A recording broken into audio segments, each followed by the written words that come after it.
Assalamualaikum warahmatullahi wabarakatuh. Perkenalkan, saya Rahmi Apriani Putri, mahasiswa semester 4, Prodi Manajemen Informatika, konsentrasi Komputer Bisnis Manajemen dari Politeknik LP3I Kampus Padang. Pada kesempatan kali ini, saya akan menjelaskan tentang tantangan dan peluang perilaku organisasi untuk kebutuhan tugas mandiri mata kuliah perilaku organisasi. Nah, sebelum kita membahas materi tentang tantangan dan peluang dalam perilaku berorganisasi, kita harus tahu dulu itu apa organisasi. Organisasi merupakan wadah atau tempat berkumpulnya orang dengan 3 sistematis, yaitu terpimpin, terkendali, dan terencana. Nah, rasional dalam memanfaatkan segala sumber daya baik dengan metode, material, lingkungan, dan uang, serta sarana dan prasarana, dan lain sebagainya dengan efisien dan efektif untuk mencapai tujuan dari organisasi tersebut. Nah, setelah mengetahui apa tadi itu organisasi, sekarang kita masuk ke dalam tantangan dan peluang perilaku keorganisasian itu ada 5. Yang pertama, globalisasi. Tantangannya yaitu persaingan. Persaingan timbul karena banyaknya organisasi yang bermunculan yang bergerak di bidang yang sama. Di era globalisasi ini, persaingan merupakan hal yang wajar dan tidak bisa dihindarkan. Setiap organisasi akan sama-sama menghadapi persaingan ini. Yang membedakan adalah cara kita menanggapi persaingan ini. Apakah sebagai suatu ancaman atau suatu yang mendorong untuk lebih berinovasi dan kreatif. Nah, peluang dari tantangan ini yaitu dengan demikian kita harus menghadapi persaingan organisasi dengan berlomba-lomba menciptakan sebuah inovasi yang dapat menguasai pangsa pasar. Hal ini dapat menjadi peluang untuk tumbuh kembang suatu organisasi. Nah, tantangan yang kedua yaitu tekanan meningkatkan kualitas dan produktivitas. Seiring dengan perkembangan peradaban kebutuhan hidup manusia semakin meningkat dan semakin kompleks. Tuntutannya di zaman sekarang tidak hanya sekedar menuntut banyak hal atau kuantitas, melainkan lebih mementingkan segi kualitas. Maka, dari itu tantangan suatu organisasi dalam memenuhi kebutuhan-kebutuhan tersebut, maka dituntut untuk memberikan kualitas terbaik. Ini juga merupakan salah satu solusi dalam menghadapi persaingan. Nah, peluang dari tantangan ini yaitu untuk perusahaan atau organisasi harus memunculkan ide-ide baru yang berinovasi dalam mengelola aktivitas perusahaan, seperti meningkatkan keunggulan produk, memberikan pelayanan prima terhadap pelanggan.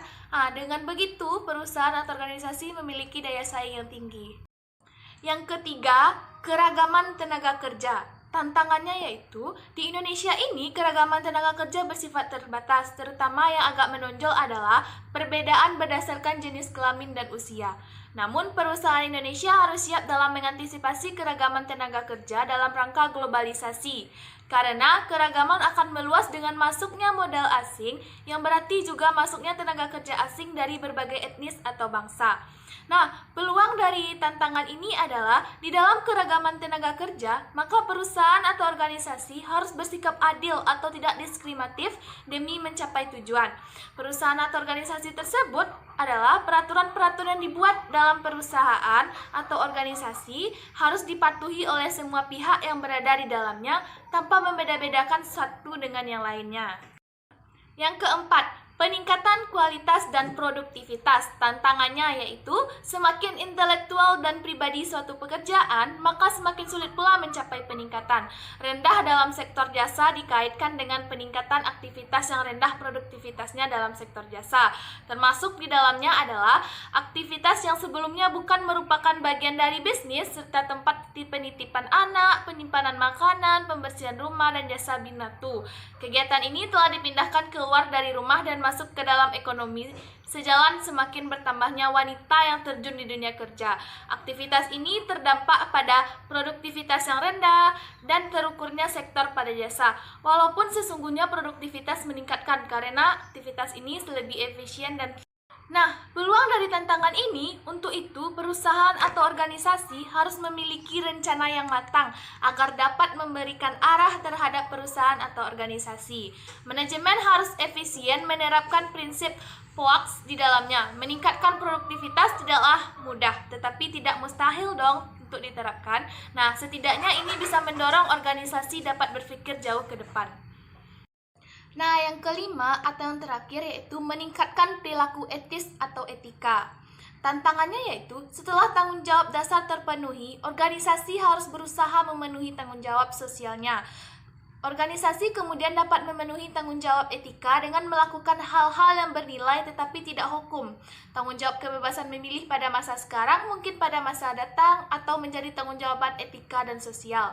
Nah, peluang dari tantangan ini yaitu moralitas, di mana perusahaan harus bertanggung jawab kepada banyak pihak yang berkepentingan karena hal ini merupakan hal yang benar yang harus dilakukan, terutama berdasarkan pada nilai-nilai keagamaan dan beberapa tanda moral yang diyakini secara personal. Suatu tindakan dinilai berdasarkan pada apa yang dianggap baik dari masyarakat umum. Dan apa yang dianggap baik tersebut belum tentu bersifat altruistik, hanya memiliki kepentingan orang lain. Tidak ada harapan untuk menerima balasan dari apa yang kita lakukan. Nah, sekian materi yang dapat saya jelaskan. Apabila ada kata-kata yang salah, mohon dimaafkan. Assalamualaikum warahmatullahi wabarakatuh.